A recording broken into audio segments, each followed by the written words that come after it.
So hello everyone, I welcome you all to UIS. ये बहुत ज़रूरी है क्योंकि इस एग्ज़ाम में अगर देखा जाए तो कंपटीशन बहुत हाईएस्ट लेवल का है और इस पे अगर हमें एक्सेल करना है तो ज़रूरी है कि हम दूसरे जो प्रिपरेशन कर रहे हैं उससे डिफरेंट हों। तो क्या डिफरेंट होने के लिए या अलग होने के लिए हमें कुछ एक्स्ट्राऑर्डिनरी करना है? तो आंसर है इसका नो।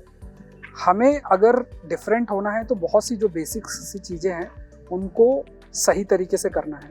जैसे फॉर एग्जांपल अगर एक हमारी जो टेंडेंसी होती है, जैसे अगर हम प्रिपरेशन करने की बस अभी सोच ही रहे हैं कि ठीक है हमें प्रिपरेशन करना चाहिए, उसमें सबसे पहले हम एक शॉपिंग शुरू कर देते हैं। हम बिना सर्च किए हुए कि किस सब्जेक्ट के लिए किन सोर्सेज का इस्तेमाल करना है, बिना उसको देखे हुए हम प्रयास करना स्टार्ट कर देते हैं कि ठीक है ये सारे किताबें हैं और भी जहाँ से भी हमें पता चलती है उन सारी किताबों को हम खरीद के अपने रूम में भरने का प्रयास करते हैं।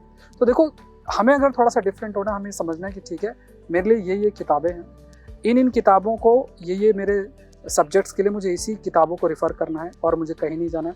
रिसोर्स आपने फिक्स कर दिया, एक बात तो ये है।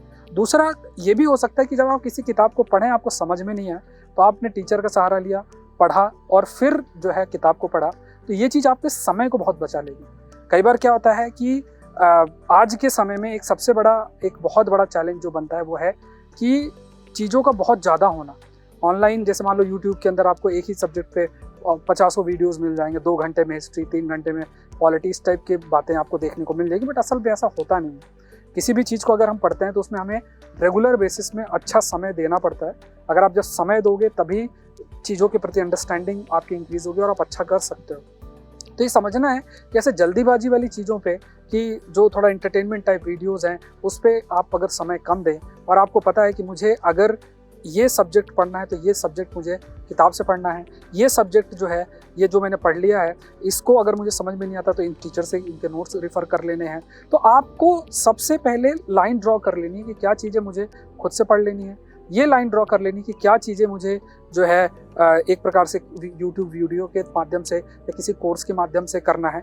ये जब आपने एकदम क्लियर कर लिया तो ये चीज़ आपको, जब आपने अपने रिसोर्स मार्क कर लिए, जब आपने ये सब अपना डिफाइन कर लिया, ये आपको बहुत ज़्यादा आगे लेकर जाएगी। ये चीज़ आपको हो सकता है बहुत आगे लेकर जाए इन द सेंस कि क्योंकि आपके माइंड में क्लैरिटी है कि मुझे क्या नहीं करना है। क्या करना है वो तो ठीक है, क्या नहीं करने की बहुत अच्छी क्लैरिटी आपके अंदर है। जब आप इवन यूट्यूब के अंदर देखते हैं तो ये भी आपने क्लैरिटी कर ली कि मुझे इस चीज़ के लिए, जैसे आप हिंदू सेशन देख रहे हो, ठीक है मुझे हिंदू सेशन के लिए मैंने ये सेशन इसको फॉलो किया, बस आपने उसको फॉलो किया, बाकी आप सेल्फ स्टडी पे समय दे रहे हो। तो ये रिसोर्सेज जब बहुत ज़्यादा हो जाते हैं तो रिसोर्स क्राइसिस नहीं बट रिसोर्सेज की अवेलेबिलिटी बहुत ज़्यादा होने से बहुत बड़ा जो हमें एक परेशानी जो है वो फेस करनी पड़ती है वो यही रहती है कि हम कंफ्यूज रहते हैं। जो एक समय एक चीज़ को देना चाहिए वो हम समय नहीं देते हैं। अपने समय का डिस्ट्रीब्यूशन ऐसी चीज़ों पर ज़्यादा कर देते हैं जो कि इररिलेवेंट होती हैं, एग्ज़ाम के लिए काम की नहीं होती है, और या तो हम किसी चीज़ को बहुत ओवरडू कर देते हैं जिसकी वजह से जो फाइनल आउटकम है वो हमको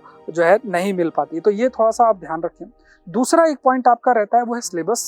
सिलेबस को आप लोग को बढ़िया तरीके से गो थ्रू होना चाहिए। सिलेबस का प्रिंट आउट लो, खासतौर से मेंस का सिलेबस, उसको रीड करो। एटलीस्ट जब आप प्रिपरेशन कर रहे हो तो 15 के 15 स्टार्टिंग के दिन हैं जो उसमें सिलेबस रीड करते रहो और सिलेबस अपने साथ रखो। कोई टॉपिक है तो आप देखो कि अच्छा मेरा सिलेबस से रिलेटेड है कि नहीं, और ट्रेंड को देखो कि अच्छा ये ट्रेंड इस टाइप के प्रश्न आ रहे हैं तो मुझे इसी तरीके से प्रिपरेशन करनी है। ऐसा नहीं कि हम एक्सेप्शंस की तैयारी कर रहे हैं कि मान लो कुछ एक क्वेश्चन दिख गया तो 99 क्वेश्चन छोड़ के और उसको एक क्वेश्चन की तैयारी शुरू कर देंगे। देखो 15-20 क्वेश्चन हमेशा से ऐसे रहते हैं जिनकी तैयारी आप नहीं कर सकते हो। तो ट्रेंड से आपको पता चलेगा कि कहाँ आपको फोकस करना चाहिए और कहाँ आपको फोकस नहीं करना चाहिए। बहुत ज़्यादा ज़रूरी है आपके लिए और यही चीज़ आपको एक बहुत डिफरेंट करेगी, यही चीज़ आपको बहुत ज़्यादा एडवांटेज प्रोवाइड करेगी आपके प्रिपरेशन के लिए। तो सिलेबस का हिस्सा बहुत इंपॉर्टेंट है।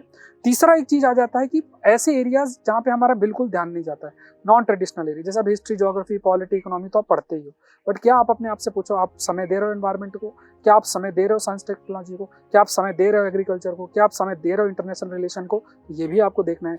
इन सब्जेक्ट्स को भी आपको फोकस करना है, क्योंकि अगर आपने इन सब्जेक्ट्स को आपने छोड़ दिया तो इनसे भी आज के समय में बहुत अधिक प्रश्न आ रहे हैं। अब इंडियन फॉरेस्ट सर्विस भी साथ में इंक्लूडेड हो रही है प्रीलिम्स में।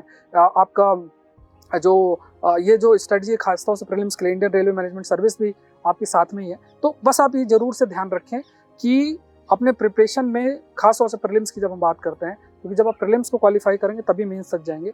तो ये जो एरिया है वो एरिया पर आप जरूर से फोकस करें कि जो नॉन ट्रेडिशनल एरिया वो आपका मिस नहीं होना चाहिए।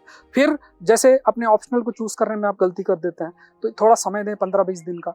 वो अगर आप समय देंगे, आपको पता है कि मेरा इंटरेस्ट इस एरिया में है, ये ऑप्शनल स्कोरिंग, इसके रिसोर्सेस हैं मेरे पास, तो ये है। ऐसा नहीं कि आप किसी ने कह दिया ये ले लो तो वो आप वो लेना शुरू कर दिए।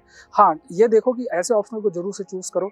जैसे अगर सपोज करो आपका साइंस बैकग्राउंड है हल्का फुल्का, या अगर आप देखो एग्रीकल्चर जैसे ऑप्शन बहुत ज़्यादा डायनेमिक नहीं है, आप कर सकते हो। जैसे आई टेक एग्रीकल्चर ऑप्शनल, तो आप एक बार गो थ्रू, आपको अच्छा इंटरेस्ट आता है तो गो थ्रू आप उसको ले सकते हैं। डायनेमिज्म बिल्कुल नहीं है। अब तो यहाँ पे 10 साल के भी प्रश्न करके जाओगे तो वहाँ पे 80% प्रश्न वहीं से रिपीट हो जाते हैं। तो जहाँ पे डायनेमिज्म जिन ऑप्शनल में नहीं है तो आप उनको चूज कर सकते हैं।